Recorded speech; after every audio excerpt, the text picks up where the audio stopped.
The management of Maryam Abacha American University of Nigeria MAAUN conglomerate, Franco-British International University FBIU Kaduna and proposed Canadian University of Nigeria has expressed its deepest condolence to the Kaduna-based Islamic scholar Sheikh Ahmed Gumi over the death of his mother. The condolence message was contained in a statement signed by the founder of the universities, Professor Adamu Abubakar Gwarzo, a copy of which was made available to newsmen in Kano on Monday.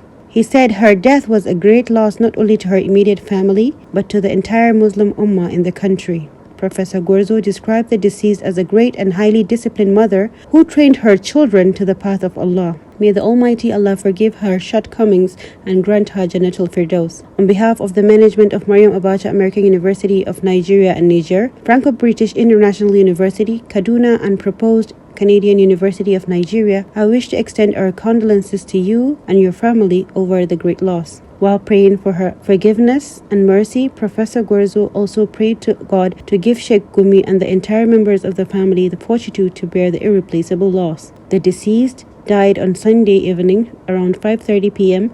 and had since been buried in accordance with the Islamic rites at the Ungwar Sarki Cemetery, Kaduna. May her soul rest in perfect peace. Amen.